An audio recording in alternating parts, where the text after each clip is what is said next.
Spooky season is upon us, and I am so here for it. And I am taking you with me, mes amis. That's right, my dear comrades. I'm author Gwen Alyce Clayton, and today I am taking you on a literary journey from the Maumee River in Fort Wayne, Indiana, to the Red River in Alexandria, Louisiana. We're talking a special breed of swamp monster called the Parlangua, and we are going to dissect that legend right now. Before we get into it, be sure to subscribe to the Rivervine YouTube channel, where every Tuesday night you will find way cool news, features, and commentary. Rivervine is a community of critical thinkers with a sense of wonder. We call ourselves comrades, which is a term I use in my books Fermata Sellers and Zinfandel's Grimoire. I will post links to those in the description below. Ever since last Halloween, I have been wanting to do an original ghost story about the Stanley Schoolhouse at Chena Lake State Park in Albion, Indiana. The first time my husband and I went there, Eddie had gone off wandering somewhere that I can't access because I'm disabled. And when he came back, he was singing some song about a swamp boogeyman, half alligator and the other half man. I was like, Eddie, what the heck are you singing? Turns out there was a swamp way back behind the schoolhouse, and it made him think of that song from the 1980s. When we got home, we found the song on YouTube and played it. It's by a Colorado-based band called Cahoots, and it was published in 1983. Being the folklore geek that I am, I was like, oh, I have to do something about this. Here's what I came up with. First, I'm going to read to you the lyrics, but I'm going to do it in my spooky voice. Down in the bayous of Louisiana, where the swamp moss grows on the back of your hand, Papa set out from our one-room shack. Said he went fishing, but he never came back. Mama said, son, don't you ever go out to Lee Swamp when the sun goes down. Creature out there called the Parlangua, he got your brother.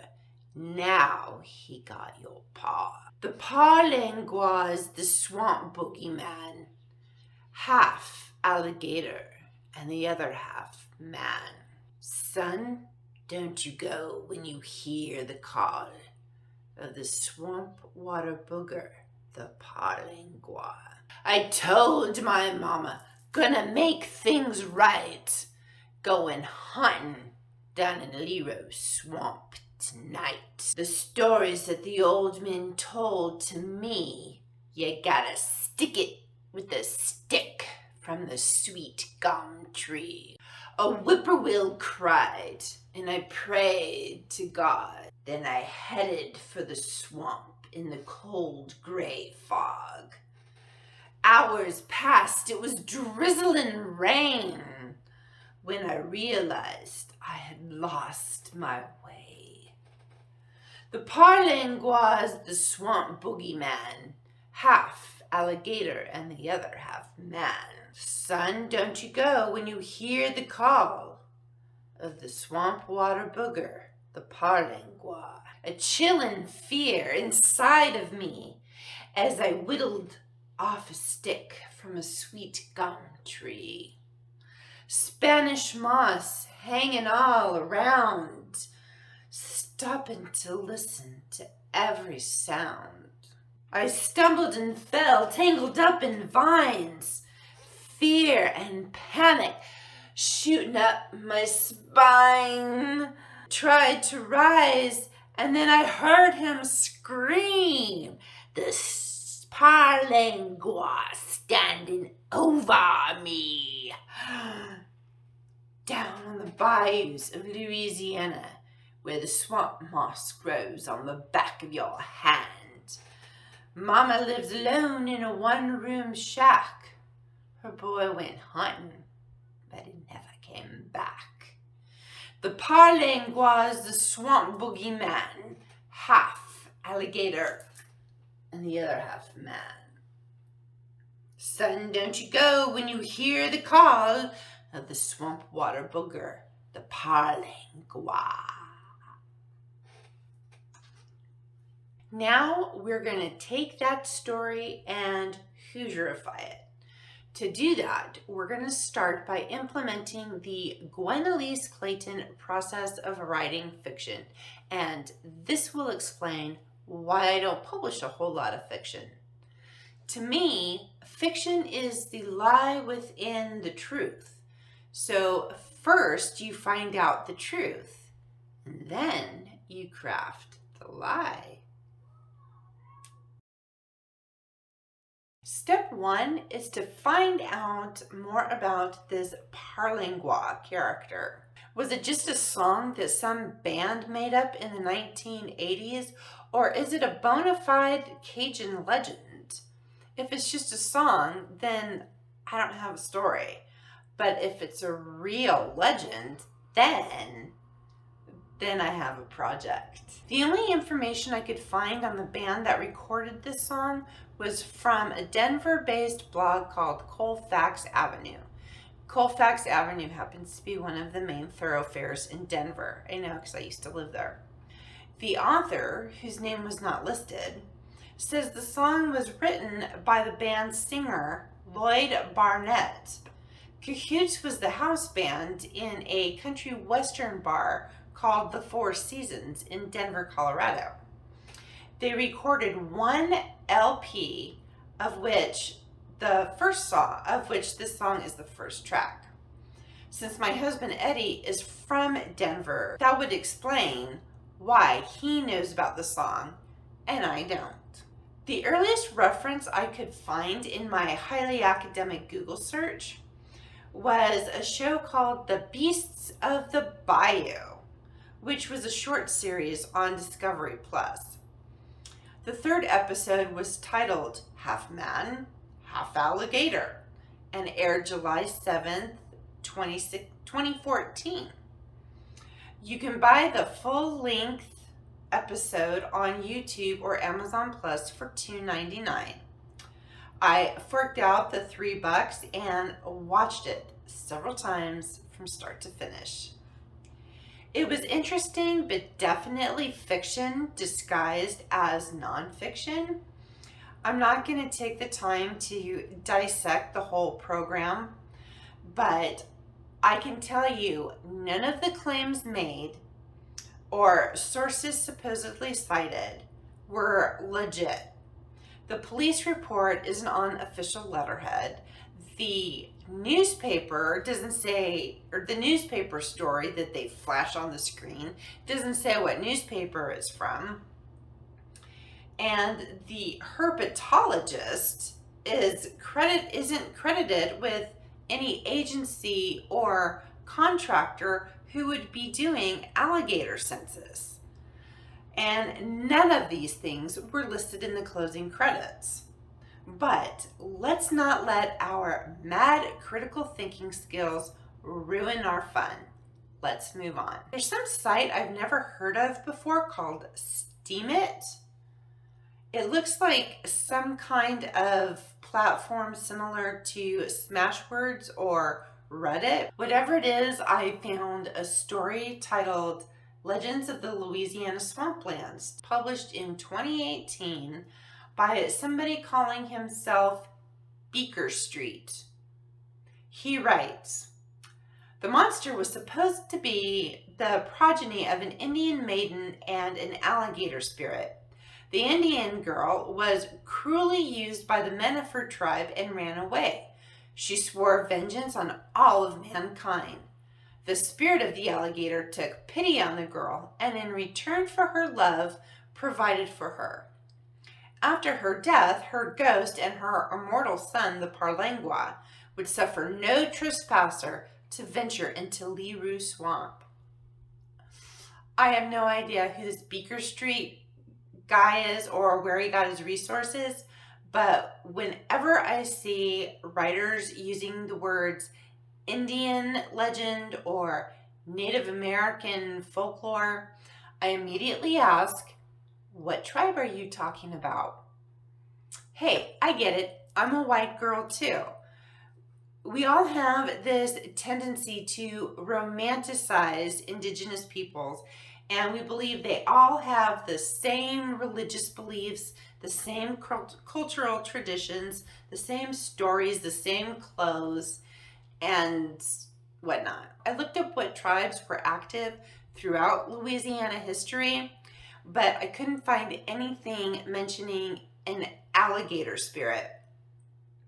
There might be, and my highly academic Google search just came up short, but if you'd like more information on American Indians in Louisiana, visit native-languages.org/Louisiana.htm. One of the things that always interests me in stories about cryptids is how writers explain their conception.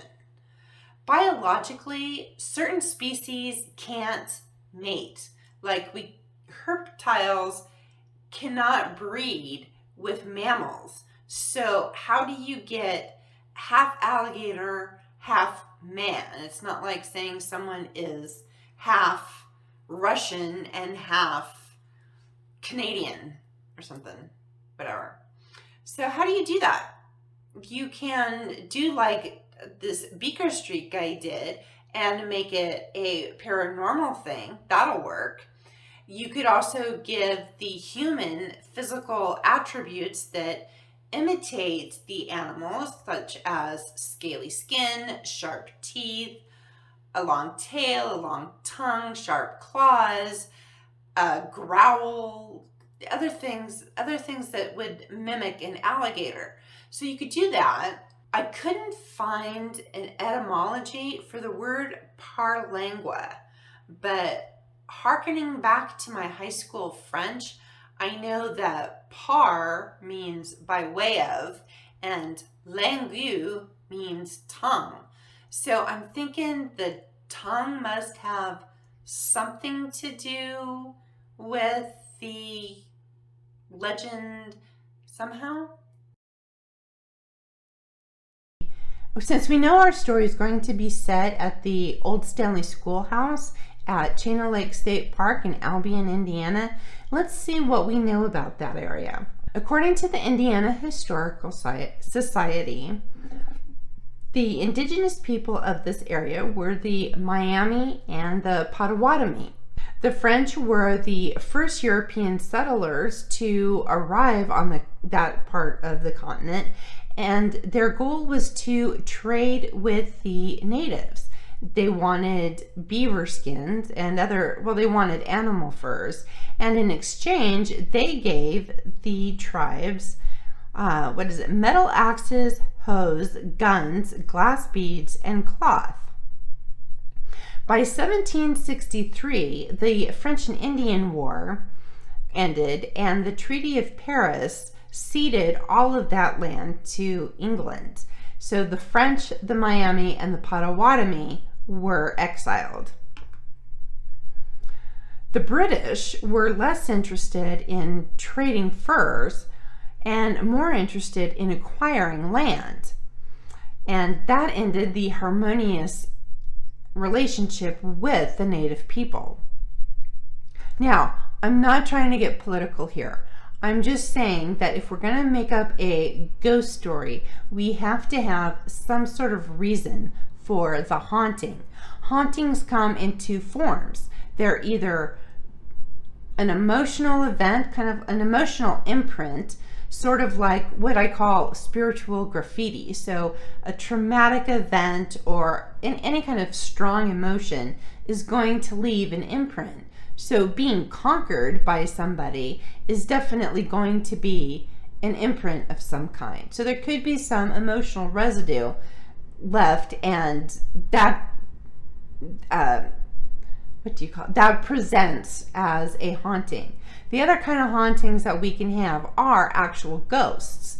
And those are sentient beings, which in my Rivervine trilogy I explain are the mind after a body dies. When you die, your physical body returns to carbon, but your mind, which is your memory, intelligence, personality, skills, talent, anything that's mental energy, it becomes a ghost or a spirit or a soul, whatever you want to call it. So we have that here. And if a soul doesn't want to move on to the other side, like go to heaven or hell or reincarnate or whatever you believe in, sometimes that spirit is just going to stay behind. Maybe it wants to exact revenge. Maybe it wants to set things right. But since we're talking about the Parlangua, we're going to be talking about revenge. Hold on to that thought. On September 18th, Eddie and I went back up to the schoolhouse for the first time this year. And it turned out that day was a special event called Life as It Used to Be up at the old Stanley Schoolhouse. We got to see inside the building and talk to docents about the history of the building and the lifestyle of the children who would have attended the school. Take a look. Talk to your parents, grandparents, if you're really lucky, great-grandparents, or maybe some elderly. Ask them what it was like when they were kids, what they went through. We have pokeberry ink, which is made out of the weed pokeberry. I pulled the berries off and put them in a iced tea jar, smashed them up, and poured the juice out. Now back in the day, they used to add vinegar and salt to it to preserve it, but for today we're not doing the vinegar or salt. And you're welcome to do whatever you want to do. So you're making the quills too? Correct. The quills were vulture quills, and I just trimmed off the edge to a point. Back in the day here at the schoolhouse, it's in the contract that the teachers had to do the points on each quill every day for each student, but it was to the student's liking. Where the drinking fountain was actually hand pumped well up to the mid-1980s that the school used. And in the 30s, my aunt was a vaudeville dancer who made $500 a week. The last interview of the day was our money shot. This is so cool. And it was totally serendipitous. This guy noticed me recording, and so he tapped me on the shoulder and he wanted to tell me a story that most people don't know. An interesting thing about the schoolhouse is that this area right in here was not the playground. This whole hill was cleared off. There were no trees on it, but this was not the playground. If we look around in the back side of the school and the beginning of Trail 8, you go down Trail 8, and in that lower level is where we had the playground down there. Okay. Just go down Trail 8. At the bottom of the trail, you have Turtle Pond on the right, and it was the playground on the left.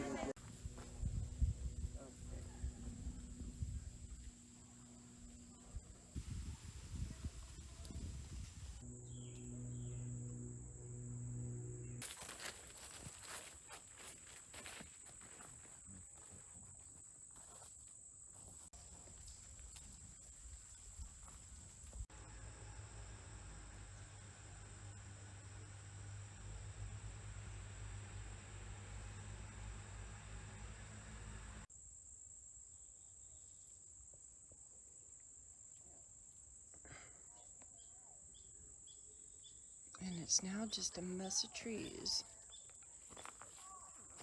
According to the 2010 Chain of Lakes Interpretive Plan, there are no turtles on the property at all. They have frogs. Well, they have 3 kinds of frogs and a very gentle, harmless garter snake. What is it called? A ribbon snake. Totally harmless. But if we cast a wider net on our search for a creature, we can find a Blandings turtle on the Indiana Department of Natural Resources Fish and Wildlife website. According to this website, the turtle prefers, quote, shallow, quiet waters and may be found in ponds, swamps, weedy marshes, sloughs, and backwaters of lakes. My next search was for a Miami or Potawatomi legends related to turtles. Now, I already knew about Chief Little Turtle from the Miami tribe. He is a bona fide legend in the Fort Wayne area where I currently live. And he is a known figure in our local history. But during my highly scientific Google search, I learned the Potawatomi tribe have a clan of the turtle and have words for snapping turtle, box turtle, and painted turtle.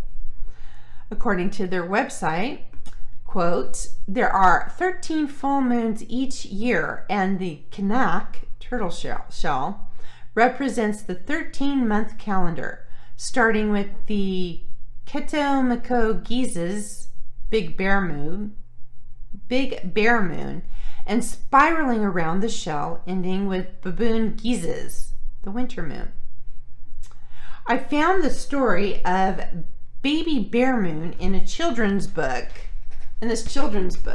titled 13 Moons on Turtle's Back, a Native American Year of Moons. It turns out September 25th was National Public Lands Day, and Eddie and I headed up there, and once again the schoolhouse was open, and I got to read from this book in the schoolhouse itself. This book is a collection of 13 different stories from various Native American tribes, one of which is a Potawatomi story called Baby Bear Moon. And the illustrations in this book are absolutely lovely. The audio is terrible in here, but here I am reading it. It was still a joy. I'm author Gwen Alyce Clayton, and I'm sitting inside the old Stanley Schoolhouse at Chena Lake State Park in Albion, Indiana. I'm going to be reading an excerpt from 13 Moons on Turtle's Back, a Native American Year of Moons by Joseph Brucock, I don't know how to pronounce that, and Jonathan London, illustrated by Thomas Locker. In many Native American tribes, the turtle shell served as a form of calendar. There are 13 segments in a turtle's back, and there are 13 full moons in a year. This book is a collection of stories from 13 different Native American tribes talking about how they explained the new moons of each year. Here in Albion, Indiana, two tribes that were common in these parts were the Potawatomi and the Miami. The moon number two, the second moon in this book is a Potawatomi story. It's called Baby Bear Moon. Long ago, a small child was lost in the snow. We thought she had frozen. But when spring came again, she was seen with a mother bear and her small cubs.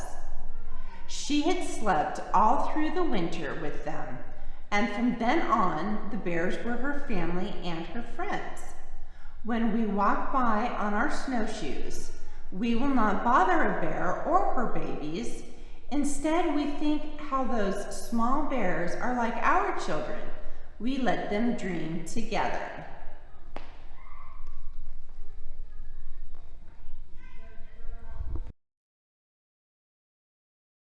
Oscar the giant snapping turtle is a famous legend regionally here in Northeast Indiana. He was named after Oscar Folk, who was the original property owner of Folk Lake. And in 1848, Mr. Folk swore that he had found a giant snapping turtle in his lake, which I think is more of a pond. But anyhow, we'll go with Folk Lake. Nobody believed him at the time. But the creature appeared again in 1948 when a couple of fishermen swore they saw a giant snapping turtle in the lake. And they said it was as big as the boat. Again, the story was chalked up to a couple of drunk pranksters who were trying to pull a big old fishtail. But the following year, the new property owner thought he saw a giant snapping turtle. His name was Gail Harris, and the media, for some reason, must have been a slow news week or something, because the media just pounced on it and it went viral for whatever viral was in 1949. So the townsfolk named this creature Oscar after the original property owner. For the 70th anniversary of the story, KPC Media Cindy Larson did a piece on it, on the legend of Oscar, the Beast of Busco, and it was published in July 2019.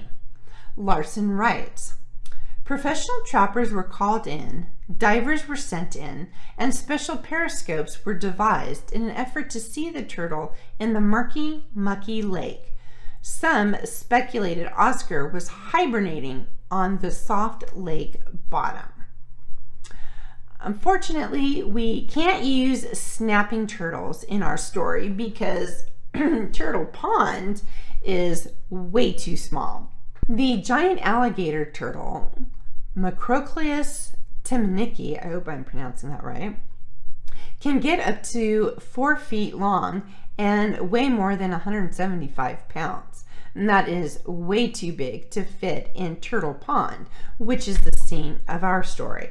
But if you want to write a story about a giant alligator turtle and you want to call it a Hoosier Parlangua, go for it. So now it's time to craft the lie. And how exactly do we do that? Well, we know we have a swamp, which is going to be our setting. And swamps are always creepy, so we can go with that. We have a history of French settlement, so we can use the name Parlangua and we can use French characters. We have herptiles, and if we pretend we have a Blandin's turtle, which only gets to be about 9 inches long, we can have a turtle species in Turtle Pond. We know the Miami and the Potawatomi peoples originally inhabited the area. We know the English won the Treaty of Paris in 1763, which forced the French Miami and Potawatomi off of the land. And we know the original schoolhouse was built in 1843. By then, all the students were American. Now, let's see what we can come up with. Once upon a time, I'd say about 1700 or so, a French boy about 12 years old was living in what is today known as Albion, Indiana. His secret magical spot was a pond filled with turtles, frogs, and harmless little snakes that would wiggle up to him to keep warm. All these creatures became his best friends, and legend has it they taught him their language. Yes, this boy could talk to animals, especially reptiles, the amphibians and reptiles. He called this place Étang de Tortue, which means turtle pond in French. He loved all his animal friends, but the turtles were his meilleurs amis, his best friends. This was his secret spot, his hideaway, where he would go to be alone and escape the cruelty of his stepmother, who would tell him, go to an étang de tortue and hunt for turtles, so she could make turtle soup. But he insisted, no! Les tortues sont mes amis. He said he would gladly hunt beaver, deer, squirrel, or duck, Mais pas les tortues, he would cry, not the turtles. As time went on, the boy grew up, the stepmother died, and settlers from England started invading his secret spot. He never minded the Miami or the Potawatomi, because when they came hunting in his area, they respected the animals and the lands. In fact, they too became his friends, and they taught him their language. They also taught him how to speak with the ancestors. They recognized Étang de Tortue as his personal, ceremonial, sacred space. But these colonists from England were not so kind. They fought against the French. They fought against the Miami and the Potawatomi. By the time he became an old man, Étang de Tortue had come under British control, and he was forced to leave. Jamais! The old man cried. Never! It was there he was shot in the leg by an English bullet. The force of the blast knocked him into his beloved turtle pond, and he drowned. He never did learn the English language. As more and more English people started to develop the area, Turtle Pond became a place that had gone from a lone boy's sacred ceremonial ground to a place to be conquered. These Americans, as they were now called, built a school on the hill located a ways up from Étang de Tortue. Across the pond, they cleared an area for the children to play. Now you know what imagination children have, and they love to scare each other, especially during Halloween when the days get short and the nights get cold. They say the ghost of the turtle boy would get them if they didn't watch out. He would snatch wayward American children and boil them in his soup. Ah, les soupes des enfants. C'est si bon. There was one American girl in particular who was especially good at storytelling. Legend has it, she could talk to ghosts. She claimed she had befriended the spirit of the turtle boy. She called him Parlangua for short because he could speak many languages. The name is French for by tongue. And even though the turtle boy did not speak her language, he told her his story via ESP, where no words were necessary. That girl is now a middle-aged woman living in Fort Wayne, Indiana, and she is telling you this story of the Hoosier Parlangua.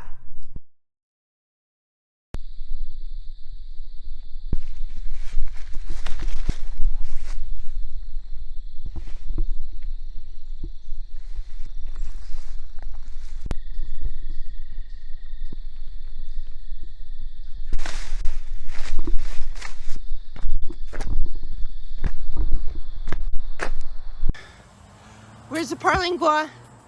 It's here. It's here. Oh, run, Eddie. Run. Run, run, run. It's going to get you. It's going to get you. Okay. We made it. We survived the Hoosier Parlangua. He didn't get us. No. He was scary, though. Did you hear him? I heard him. I heard him. I heard him. He was scary. dragging a leg. I know. He's Is that scary. Scrape, thump, scrape, thump. Don't. Thank you all so much for watching. Be sure to give this video a like and share it with your friends if you thought it was entertaining and or informational.